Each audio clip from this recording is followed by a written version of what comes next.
Dear students, today in this video I am going to begin with fifth chapter in economics. Name of the chapter is Cost of Production and Concept of Revenue.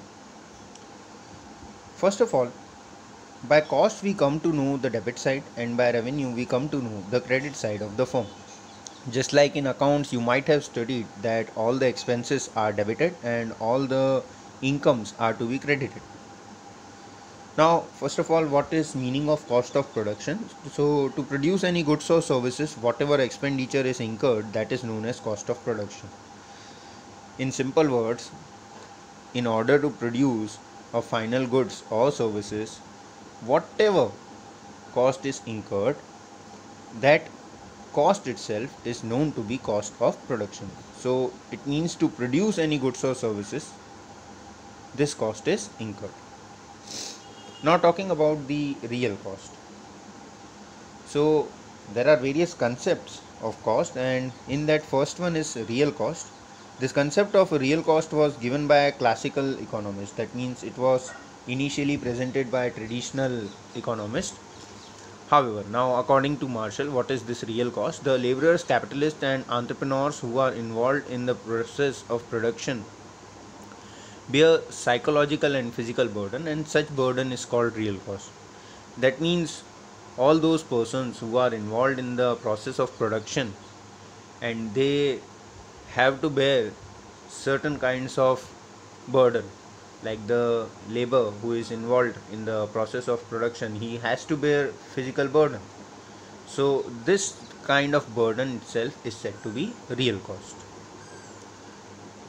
Now, real cost is something which cannot be presented in monetary terms, and therefore real cost is also called non-monetary cost. Just like as I said that a person has to bear psychological as well as physical burden, and now this is something which cannot be measured in monetary terms, and therefore this is also known to be non-monetary cost. Now there are still certain problems in measuring real cost. Say for example, like real cost includes fatigue, boredom, pain, sacrifice and anxiety. Now these are all those things which cannot be measured first of all. Also there are certain goods which have psychological impact, and this is also very difficult to be measured. The smokes which are emitted by factories through their chimneys, so those also create adverse effect on health of all those people who are living in that nearby area or in the surrounding areas. Again, this is also a cost in social view and it cannot be measured.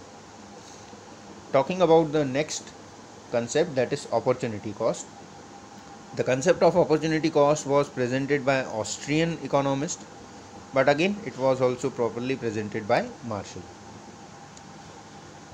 This concept is actually based on a particular characteristics of factor of production.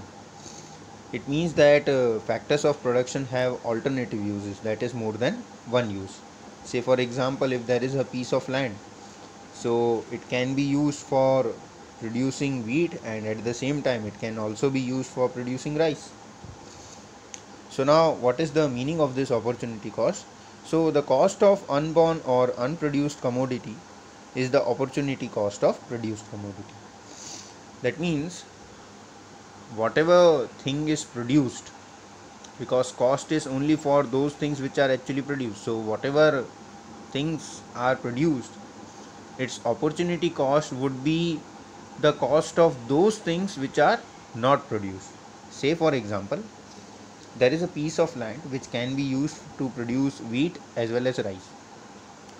Now if wheat is produced, the income of rupees 2 lakh can be earned, and similarly if rice is produced, the income of rupees 3.5 lakhs can be earned. Now farmer, he, because his behavior is rational as well as logical,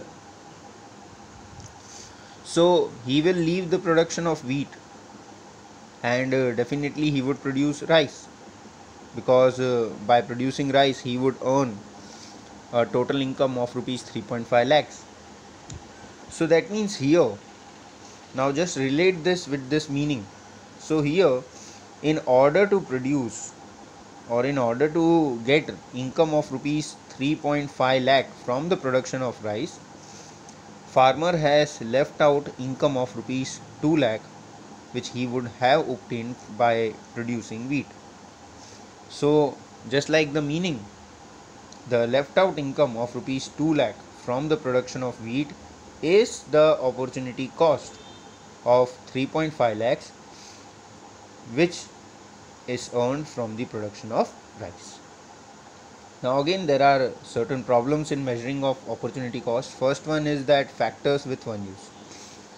If there is any factor of production which has only one use, so then its opportunity cost cannot be measured, because as told earlier that it is only applicable to those factors of production which have more than one use or which have alternative uses.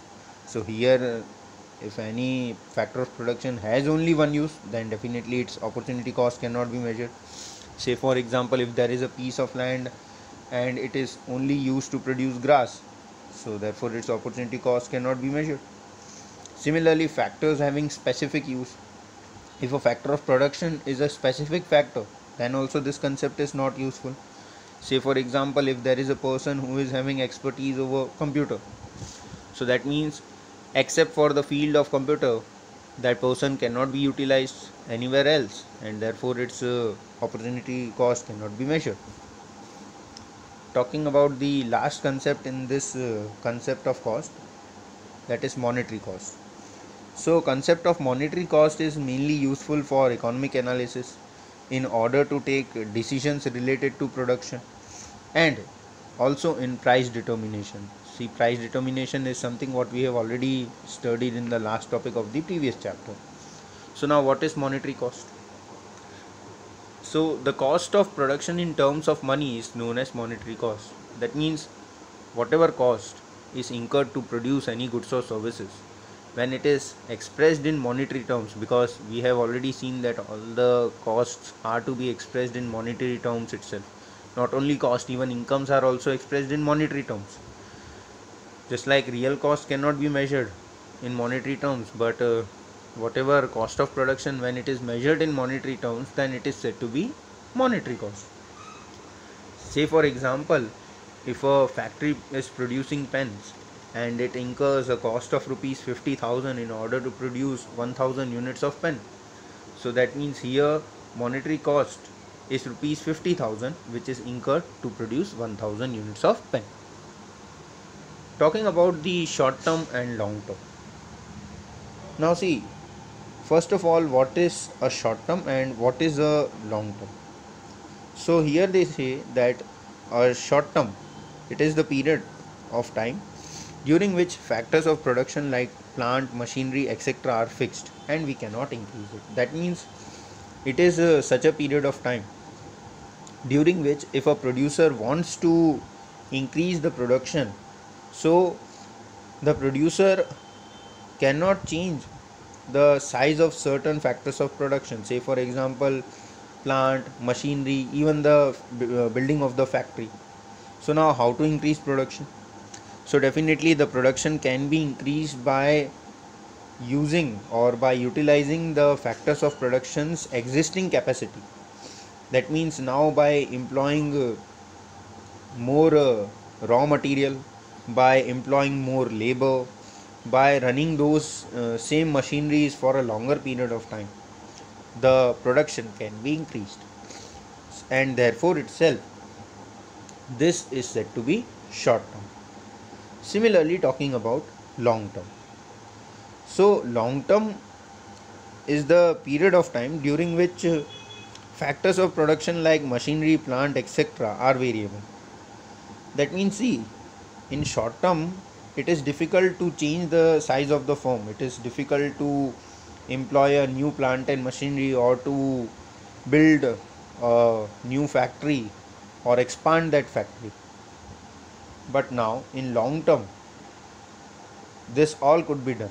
In long term, a new advanced plant and machinery can be employed.